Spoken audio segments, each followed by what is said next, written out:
Gaurkoan berriz, Martxoak 3 Memoriagunea Fundazioaren eraketa ofiziala emango da. Fundazioaren patronoek eskriturak sinatzerakoan. Lankidetza hitzarmena sinatu dute Martxoak 3 elkarteak eta Gogora institutuak. Biktimen elkarteak aspalditik erreklamatutako hitzarmena da, ikerketa, inventario, dokumentazio eta zabalkunde lanak jasotzen dituena. Hauek burutzeko 35.000 euroko diru laguntza bideratuko du Eusko Jaurlaritzak. Urteak daramatzagu behin eta berriz esaten, hitzarmen hau ezinbestekoa dela, Martxoak 3 sarraskia gertatu zen Elizan memoriagune bat sortzeko prozesuan, koordinazio, aholkularitza eta partaidetza esparru egonkor bat bermatzeko. Hau, fase berri baten hasiera da guretzat, eta espero dugu behingoz lankidetza lehenestea. Hitzarmenak ekarpen oso esanguratsuak ahalbidetuko ditu. Ikerketari, dokumentazioari, erakuste baliabidei, testigantzei eta abarri dagokionez. Guztiak etorkizuneko Martxoak 3 memoria gunerako. Hau ez da izango Martxoak 3ko gertakarien memoria mantentzeko emango den aurrera pauso bakarra. Izan ere, ostegun honetan, Martxoak 3 Memoriagunea Fundazioa ofizialki eratuko da. Martxoak 3 eta Memoria Gara elkarteek, Eusko Jaurlaritzak, Arabako Foru Aldundiak, Gasteizko Udalak eta Apezpikutzak sorrera eskriturak sinatuko dituzte. Eraketa ofiziala behar, baino gehiago atzeratu dela salatu dute biktimen elkarteek. Izan ere, fundazioaren sorrera 2021an iragarri zen. 2023an estatutuak onartu ziren eta orain ofizialki martxan jarriko da. Atzerapenarekin izan bada ere, aurrera egiteko garaia dela baieztatu dute elkarteek. Hartu beharreko lehenengo neurrien artean, Zaramagako San Francisco Eliza birgaitzea, aurreikuspenen arabera 2025an hasiko dena. Behin eraikina birgaituta dagoenean, espazioan memoria bizirik mantenduko duen gunean bilakatu beharko du Martxoak 3 Memoriagunea Fundazioak. Euskara gaietan Euskararen lerro estrategikoetarako aurrekontua 8,8% handitu du Euskara Bideak. Euskara Bideak 8,8%tik gorako aurrekontu errefortzuarekin ekinen dio 2024 urteari, Euskararen arlo guztietan ildo estrategikoak sakontzeko. Euskararen Nafar Kontseiluak berritua lehen aldiz bildu da, aurrekontuak eta beste gai batzuk jorratzeko, hala nola Europar Batasuneko adituen batzordearen bisita. Laster Nafarroako aurrekontu orokorrak onetsiko direla aurreikusten da. Gobernuak parlamentuari aurkeztutako proiektuan Euskararen erabilera eta sustapenera bideratutako partidak nabarmen indartu dira. Euskara Bidea saiatu da aurreikuspen ekonomiko horien bidez, programa propioen, hitzarmenen eta laguntza deialdien ildoak finkatzen. Arreta berezia jarriz, helduentzako irakaskuntzaren doakotasunaren aurrerapenean. Gainera, Euskarak bultzada izanen du beste behin ere teknologia berrietan, gazterian eta arlo sozioekonomikoan. Langileen kapitulua kontuan hartu gabe, proiektuan aurrekontua 8,8% handitu da. Aurreko urteko proiektuarekin alderatuta, 7,3 milioitik 7,9 milioira egin baitu. Kontuan hartu behar da oraindik ere aurrekontuetan doikuntzak izanen direla parlamentuko eztabaidaren ondoriozko ekarpen ekonomiko berriengatik. Eta beraz, azken igoera 100 baino handiagoa izan liteke. 2023ko behin betiko aurrekontua eta 2024ko martxoan onetsiko dena alderatuta. Hartara, martxoan onartzen diren aurrekontuekin jakingo da zenbatekoa den igoera eta zein izango den Euskara Bidearen behin betiko aurrekontua. Gai aldatuz, baina euskalgintza gaiekin jarraituz Monzon Ganuza saria dugu albisten. Bergarako udalak iragarri du aurtengo saritua Jose Mari Espartza idazle eta editorea izango dela. Monzon Ganuza sarien laugarren edizioan Jose Mari Espartza idazle eta editore jasoko du Olaso Dorre Fundazioak eta Bergarako udalak batera lantzen dituzten euskal utopikoi saria. Martxoaren 7an Bergarako seminarioan ospatuko den ekitaldi publiko baten jasoko du Espartzak saria. Bergarako alkatearen hitzetan belaunaldi berriok ez dugu ahaztu behar Espartzari eta bestei esker jaso dugun oinordetza. Bizitza guztian Euskal Herrian alde lan indakoa da Jose Mari esparru desberdinetan eta haren lanek euskal gizartea, hizkuntza eta kultura ikuspegi berri batetik argitzen dabe. Eta gure ardura da lekuko hori jasotzea. Kasu honetan ere Espartzak bat egiten du Monzon Ganuza sarituak aukeratzeko erabili ohi diren printzipioekin. Monzon Ganuza sariarekin dakizuenez, ez? Eta guk oso ondo dakigunez, Euskal Herriari, bere kulturari, hizkuntzari, historia eta etorkizunari bizi osoko lana eskaini dioten herritarrak omendu nahi ditugu. Horiala laugarren edizio honetan Esparzak euskal kulturgintzari bizi osoko ekarpena egin izana goraipatu nahi dute. 17 urterekin hasi zen lanean fabrika batean. Gerora bere argitaletxa sortu zuen, Txalaparta. Liburu ez gain ehunka artikulu ere idatzi ditu prentsan, eta mugimendu politiko askotan parte hartu du, modu esanguratsuan. Izaera bereziko gaiak lantzen dituzten eta haur eta familien ongizatea helburu duten Euskal Herriko elkarteen elkartea da Bizipoza. Elkarteak eskola proiektua aurkeztu du. Bertan, haur eta nerabentzat gida didaktikoak, material osagarria eta egutegia landu dituzte. Festaz, festa, musuak irribarrezka, zubilek isku... Bizipoza irabazi asmorik gabeko gizartegintza egitasmoa da, izaera bereziko gaiak lantzen dituzten eta haur eta familien ongizatea helburu duten elkartei laguntza afektiboa eta materiala eskaintzea xede duena.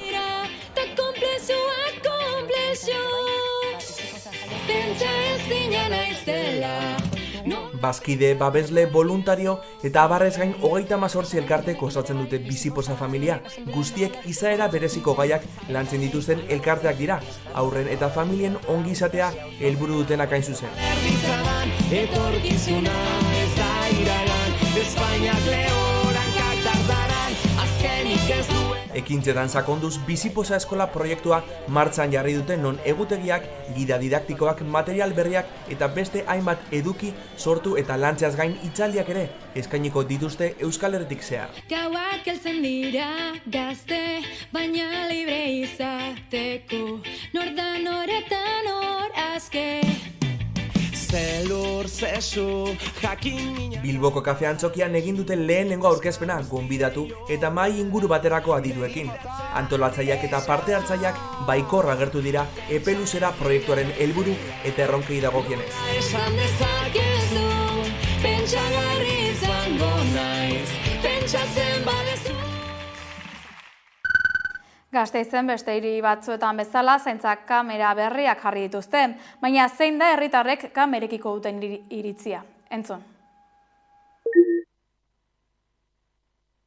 Gazteentzako igual kamera gehiegi eta kontrol gehiegi izango da, nire ustez, baina ere bai izan daiteke onagarria, zerbait gertatzen baldin bada, lapurtzen baldin bazaituzte, edo bortxaketa gertatzen baldin bada, edo horrelako zerbait, onagarria, baina ere bai kontrol gehiegi eta ziurrenik jarri dituzte kontrola izateko gaztean da. Ulertzen dut, jendea pentsatzean nolabait kontrol sozialeko neurri berri bat dala. Niri pertsonalki, izango nuke berdin zei dala, nik ez dudalako ezer txarrik egingo, baina bai ulertzen dut nolabait gure pribazitatea edo mehatxuan jartzen dala, izango nuke. Nik uste beharrezkoa dela, hiri baten kamerak eukitzea azkenen, bestakit jendean segurtasunerako, baina zerbait gertatzen bada, azkenen nik uste aukera gehiago batitula, irrudun aurkitzeko, segurtasunagatik, basikamente. Nik ikusi ditut gehien bat hortik, kutsitik eta erdialdean eta horrela, eta kaleak, tabernak dauden leku gehienetan, edo adibidez, batzutan igual manifak hasten diren lekutan. Esango nuke zentruan, edo leku askotan dagoen jendean, adibidez, Mendizo Errotxan olako alabeseko partidan jokatzen diren lekutan daola. Esango nuke zentruan bereziki, baina ez dakit. Parkinetan taola edo, baina kalean normalen, ez dakit fijatzen, igual ez naiz fijatzen, baina ez ditut ikusten igual kalen kamerak, baina bai toki itxitan bezala. Autobus toki azken bastante ondila da. Da bai, lapurketa bastante gonaldia, eta baita igual gauetan taola, bada igual arrisku toki bat, eta gauza txarrak gertatu aldia, eta nik uste segurtasunagatik lehen esan da bezala. Nafarroan osasunbideko langileek Palestinako hondamendia gaitzetsi dute. Nafarroako ospitale unibertsitarioan bildu dira osasun arloko langileak Palestinan gertatzen ari den hondamendia salatzeko. Azken asteetan kolektibo ezberdinen elkarretaratzeak ikusi ditugu Palestinaren sarraskia salatzeko eta babesa transmititzeko. Gaurkoan osasun komunitateen txanda izan da, eta goizean zehar Iruñeko auzo ezberdinetan eginen dituzte protestak. Hala nola, Bustintxurin, Mutiloan, Atarrabian, Donibanen eta Iturramako osasun etxeetako atarietan. Israelek egindako azken bombardaketa berri izan da, 1,5 milioi errefusiatu biltzen dituen Rafan. Gaza hegoaldean dagoen Nasser ospitaleko Khalid al-Ser zirujauak osasun babesa galdegiten ari da, etengabeko lanean ari baita ahal duen moduan ebakuntzak egiten. Palestinan dauden osasun langileek duten eginkizuna eta garrantzia goraipatu nahi izan duten Nafarroko osasun langileek, haiengan babesa eta elkartasuna adieraziz. Nahi dugu hori sarraski hau bukatzea, baina oraintxe bertan ja, eta munduko, Europako eta beste nazioak apoiatzea hori. Hombre, handaude osasun langileak handaude hiltzen ere bai, eta sarraskian daude erdian eta hiltzen dituzte eta beharrezkoa gara. Hemendik aurrera, zarata eta oihu egiten jarraituko dutela argi utzi dute. Gutxienez, jendeak jakin dezan, gerra honek guztiongan eragina duela. Peio Otxandiano EH Bilduren lehendakari gaia, Pere Aragones Kataluniako Generalitateko presidentearekin bildu da gaur Generalitatearen jauregian. Bere nazioek betekizun dituzten erronkak izan dituzte mintzagai eta horiendako konponbideak jakinarazi.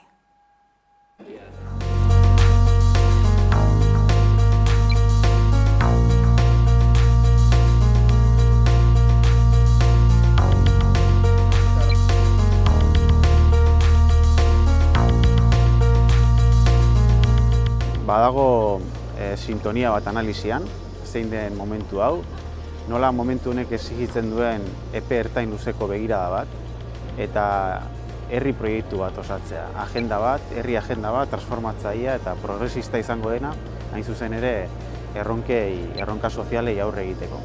Askotariko gaiak landu ditugu, politika publiko ezberdinen inguruan aritu gara, eta aztertu dugu hemen egiten ari dena, eta baita ere Euskal Herrian egiten ari dena.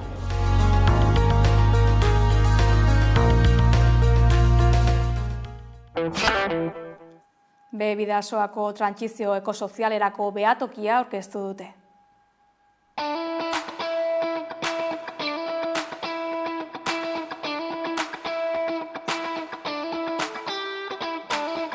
Behatokiaren asmoa bada, datu horiek ezagutu eta erakusgarri jarri. Eta eraberean ere noski harremanak egin eta horiek egikaritzeko bideak ere irekitzen hasi. Ondorioz ez da bakarrikan maila teorikoan galdetuko zen behatoki bat, oro har aruso, edo zen behatoki da pixka gehiago datuen bilketa bat ingo duen leku bat, baizik eta horren erakusketaz gain ere haratago joateko asmoa ere baduen proiektu ere bada, ez? Orduan hori da pixkat krisi guztia bi erantzuteko, olako lehenbizko Bidasoaldean zer egiten aldugu eta nola, ez?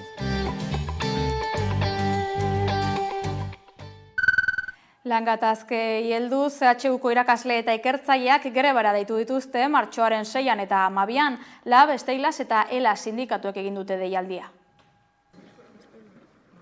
Martxoaren 6an eta 12an greba egingo dute Euskal Herriko Unibertsitateko irakasle eta ikertzaileek. Unibertsitatean ikusten dituzten arazo estrukturalak salatu nahi dituzte. Lan baldintza prekarioak edota finantzak eta falta besteak beste. Urrian eta abenduan hainbat greba egun burutu eta gero, Unibertsitateko zuzendaritza zein Eusko Jaurlaritzaren jarrera bere horretan mantendu dela baieztatu dute LAB, Steilas eta ELA sindikatuek. Erakunde hauen itxikeriaren aurrean greba deialdia eginez. Ez dute zer jakin nahi EHUko langileon erosahalmenaren berreskurapenaz. Edota irakasle ikertzaileok 2006tik hona izoztuta ditugun osagarri gehigarrien eguneratzeaz. 130tik gorako balioaren galera izan dugu. Ez dute zerrentzun nahi azken boladan langileen alde egon diren epaiak betetzeaz. Arazo struktural eta prekarizatzaileen gorakadak ordezko irakasleen lan baldintzen okertzea ekarri du. Uslo indarrean sartu zenetik, utzik dauden lanpostuen ordezkapen kasuetan izan ezik, ordezkoei esaie osoko jardunaldia itortzen. eta miseriazko soldatetara kondenatu dituzte. Gauzak horrela, mobilizazio ziklo berri bat irekiko dutela iragarri dute EHUko irakasle eta ikertzaileek. Martxoaren 6an unibertsitatean greba egitera deitu dute LAB, Steilas eta ELA sindikatuek. Era berean, martxoaren 12an sektore publikoan burutuko den grebarekin bat egitera deitu dute ere. Nafarroan Volkswagenen erregulazioak UGT-ren eta Komisiones Obrerasen babesa izango du. Multinazionalak argudiatu du osagaiak faltako zaizkiola eta landabengo fabrika itxi beharko duela autoelektrikoaren ekoizpenera egokitzeko. Nafarroako Volkswageneko UGT eta Komisiones Obreras sindikatuek ostiral honetan sinatuko dute kontratuak aldi baterako eteteko lan erregulazioko espedientea, ERTEA, otsaila eta abenduaren 31 bitartean aplikatzeko. Gaur goizean, espediente honen negoziazio mailaren 3. bilera eginda, ekoizpen eta antolaketa arrazoiengatik. Bi sindikatu horiek gehiengoa dute batzordean, eta ontzat jo dute, halaber, konpainiak erterret bat eskatzeko izapideak hasteko konpromisoa hartu izana, baina horrek ez du esan nahi, azkenean lortuko denik. Batzordea osatzen duten gainerako sindikatuek, ELAK, LABek eta CGTek aurreko egunetan ere malgutasun tresna hori erabiltzearen aurka agertu dira. Lehen seihilekotik aktibatzen denean prebentzioz erabiltzen dela uste baitute, aldi baterako lan erregulazioen amaiera hori ez denean. Igor Peñalber, ELA Volkswagenekoak adierazi duenez, edozein gauzagatik ixteko eskubidea ematen ari diote sindikatuek enpresari, eta ELAtik argi utzi dute erterret baten alde daudela. Bihar UGTek eta Komisionesek baimenduko diote zuzendaritzari edozein gauzagatik ixteko, bai nekazarien grebangatik, bai Frantzian liskarrengatik, edo semikonduktoren eraginez, edo Israelen genozidio egiten ari direnetik, edo eta aldaketa teknologikoak egiteko. Orduan guk ez gaude ados gauza guztiengatik arte bate irekitzeko, eta guk agondoz geundeke erterret bat aldaketa teknologikoen albideratzeko, baina ez beste hainbeste gauzetarako.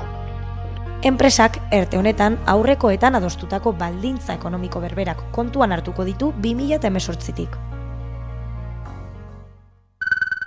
Sindikatuek patronalei eta erakundei egotzi diete lan istripuen ardura. Gaur Bilbon patronalak eta instituzioek gaixotu eta hiltzen gaituzte lelopean mobilizatu dira LAB, SK, Steilas, Txalde eta 3 sindikatuak Eusko Jaurlaritzaren egoitzatik Confebaskeraino. Bilbon hainbat sindikatuek mobilizazioa egin dute Jaurlaritzatik Confebasken egoitzaraino, patronalak eta instituzioek gaixotu eta hiltzen gaituzte lemarekin. Bertan izan da Garbina Aranburu, LABeko koordinatzaile orokorra, eta langileon lan osasuna okerrera doala adierazi du. Urte hasieratik Euskal Herrian hildako 14 langileak gogoan adierazi du latza izaten ari dela urte hasiera, eta hau ez dela zerbait puntuala. Buelta ematea lortzen ez den joera baten adierazle gordinena dela. Eredu produktiboaren aldaketa ere izan du hizpide. Horrela, gogoratu du zerbitzuetan geroz eta langile gehiagok lan egiten duela, eta geroz eta langile gutxiagok istripu gehien piratzen diren sektoreetan, baina istripu kopurua ez dela murriztu. Lan osasunaren aldetik, genero aldagaiak kontuan hartzen ez dela nabarmendu du. Laneko gaixotasunak eskutatzeko estrategia argia dagoela adierazi eta gogoratu du munduko osasun erakundearen arabera, minbizien 130 eta 140 lanak eragindakoak direla. Osasun galera hauek ekidin daitezkeela gauza frogatua da. Horretarako prekarietateari muga jarri eta formakuntza hobea behar da. Baina lan osasunari dagokionez, arreta berezia jarri behar da prebentzio neurrietan. Egoera honen erantzuleengan ere jarri du fokoa LABeko ordezkariak. Guzti hau instituzioen konplizitatearekin gertatzen baita. Patronalak etekinak lehenesten dituela ere nabarmendu du. Langileen bizitzak eta osasunak bosta sola diela gaineratuz. Azkenik ezin aipatu gabe utzi 40 minutu rock musika eta elkartasun jaialdia. Otsailaren 24an izango da Durangon.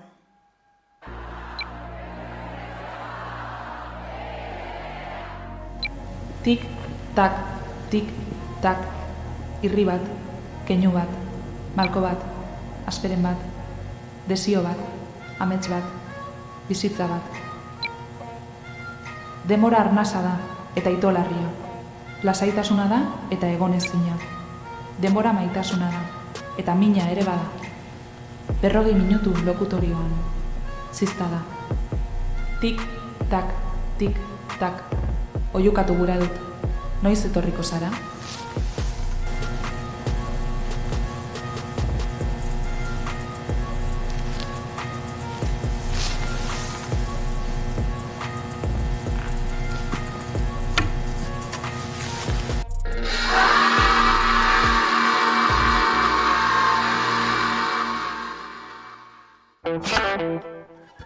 Azken albiste honekin amaiera emango diogu buletinari. Informazio gehiago jasotzeko badakizue sartu 11.eus atarian. Ongi izan eta laster arte.